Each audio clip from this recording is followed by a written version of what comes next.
یعنی ان دنوں کا عمل وہ عام دنوں کے جہاد فی سبیل اللہ سے بھی افضل ہے۔ یہ بعض اہل علم نے سمجھ لیا اس سے، جبکہ یہ سمجھنا درست نہیں ہے۔ مسجد حرام کو آباد کرنے والے، حاجیوں کو پانی پلانے والے، یہ اللہ پر آخرت پر ایمان لا کر اللہ کی راہ میں جہاد کرنے والوں کے برابر نہیں ہو سکتے۔ اگر کوئی ان کو برابر سمجھتا ہے وہ ظالم ہے، اور اللہ نے ظالموں کے لیے ہدایت کا دروازہ ہی بند کر دیا ہوا ہے۔ تو جہاں ایک نماز پڑھنا دنیا کی مسجدوں کی 1,00,000 نمازوں سے افضل ہے، وہاں ساری زندگی بندہ نمازیں پڑھتا رہے تو وہ بھی جہاد فی سبیل اللہ مجاہد کے برابر نہیں ہو سکتا۔ کوئی اور عمل کون سا ہوگا پھر جو جہاد فی سبیل اللہ کرنے والے مجاہد کے عمل کے برابر ہو جائے۔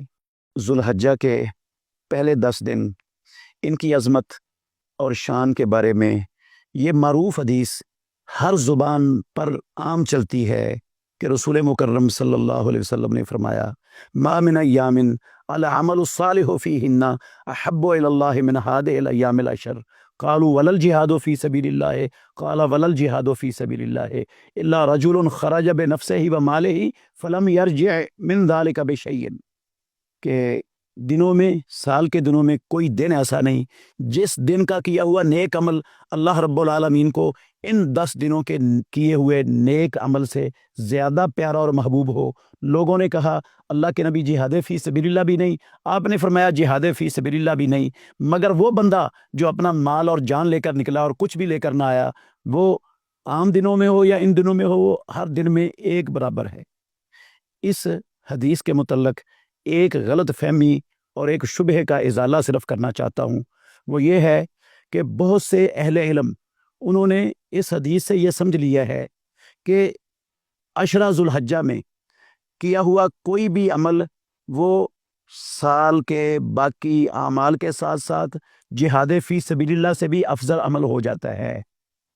یعنی ان دنوں کا عمل وہ عام دنوں کے جہاد فی سبیل اللہ سے بھی افضل ہے۔ ان دنوں میں اگر کوئی تکبیریں پڑھتا ہے، اگر کوئی صدقہ خیرات کرتا ہے، اگر کوئی اذکار کرتا ہے صبح و شام کے، سبحان اللہ، الحمدللہ، لا الہ الا اللہ، واللہ اکبر، ولا حول ولا قوت الا باللہ پڑھتا ہے، تو یہ اذکار، یہ سنتیں، یہ نوافل اور یہ تلاوت اور یہ نفلی صدقہ خیرات، یہ جہاد فی سبیل اللہ سے بھی افضل ہو جاتا ہے۔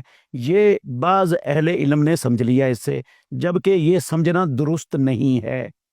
بس صرف اس کی وضاحت کرنا چاہتا ہوں۔ وجہ اس کی یہ ہے، جہاد فی سبیل اللہ اسلام میں ذروۃ و سنام الاسلام قرار دیا ہے امام الانبیاء نے اس کو۔ یہ اسلام کی کوہان کی چوٹی ہے اور چوٹی کا عمل ہے، اور جہاد فی سبیل اللہ سے افضل تو دور کی بات، کوئی عمل جہاد فی سبیل اللہ کے برابر بھی نہیں۔ صحیح بخاری میں حدیث ہے، رسول اللہ صلی اللہ علیہ وسلم سے پوچھا گیا کہ ایسا عمل بتائیے جو جہاد فی سبیل اللہ کے برابر ہو۔ آپ نے فرمایا لا اجدو، میں نہیں پاتا ہوں۔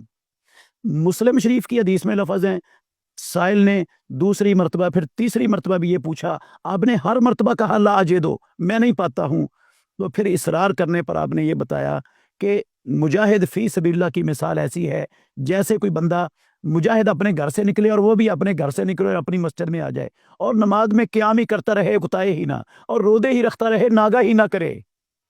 تو صحابی نے کہا اللہ کے نبی اس کی کون طاقت رکھتا ہے؟ تو مطلب یہ تھا رسول اللہ صلی اللہ علیہ وسلم کا، اگر کوئی مسلسل مجاہد کے واپس آنے تک روزے نہیں رکھ سکتا، اور اگر مسلسل مصلے پر کھڑا ہو کر قیام نہیں کر سکتا، اکتاتا ہی نہیں ہے، تو پھر جہاد فی سبیل اللہ کے برابر بھی کوئی عمل نہیں ہو سکتا۔ قرآن مجید سے بھی یہ بات ثابت ہوتی ہے۔ اللہ نے فرمایا جعلتم سقایۃ الحاج و امارۃ المسجد الحرام کمن آمن باللہ والیوم الآخر وجاہد فی سبیل اللہ لا یستوون عند اللہ واللہ لا یہدی القوم الظالمین۔ کیا تم نے حاجیوں کو پانی پلانا اور تم نے مسجد حرام کو آباد کرنا، کیا اللہ اور اللہ کے رسول پر ایمان لانے والے اور جہاد کرنے والوں کے برابر سمجھ لیا ہے؟ لا یستوون عند اللہ، یہ مسجد حرام کو آباد کرنے والے، حاجیوں کو پانی پلانے والے، یہ اللہ پر آخرت پر ایمان لا کر اللہ کی راہ میں جہاد کرنے والوں کے برابر نہیں ہو سکتے۔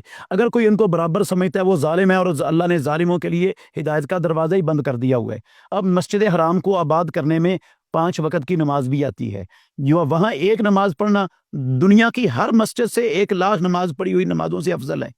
تو جہاں ایک نماز پڑھنا دنیا کی مسجدوں کی 1,00,000 نمازوں سے افضل ہے، وہاں ساری زندگی بندہ نمازیں پڑھتا رہے تو وہ بھی جہاد فی سبیل اللہ مجاہد کے برابر نہیں ہو سکتا، جہاد کے برابر عمل نہیں ہو سکتا۔ کوئی اور عمل کون سا ہوگا پھر جو جہاد فی سبیل اللہ کرنے والے مجاہد کے عمل کے برابر ہو جائے۔ تو یہ سب سے افضل عمل ہے۔ یہ جو حدیث ہے نا ما من ایام العمل الصالح، اور صحابہ نے کہا ودل جہاد ہو، اس کا مطلب ہے ہر عمل کا اسی عمل کے ساتھ دوسرے دنوں میں مقابلہ ہے۔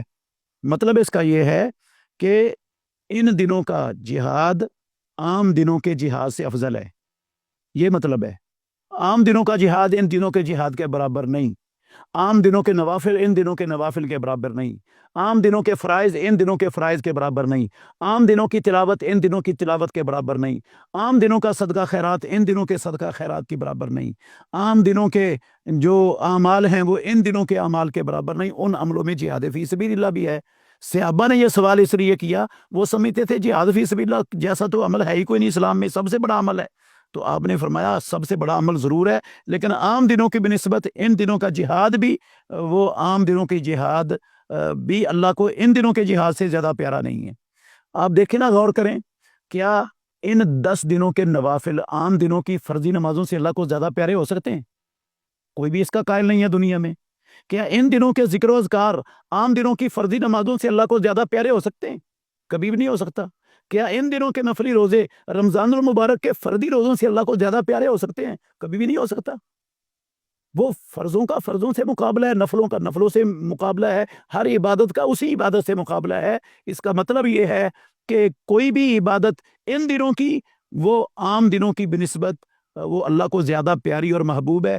عام دنوں میں عبادت وہ اللہ کو فرائض نفل سے نوافل سے زیادہ پیارے ہیں، ان دنوں میں بھی فرائض نوافل سے زیادہ پیارے ہیں، لیکن مقابلہ ان دنوں کے نوافل اور عام دنوں کے فرائض کا نہیں ہے، ہر عبادت کا عام دنوں کی عبادت سے ہے۔ اللہ ہمیں سمجھنے کی اور عمل کرنے کی توفیق عطا فرمائے۔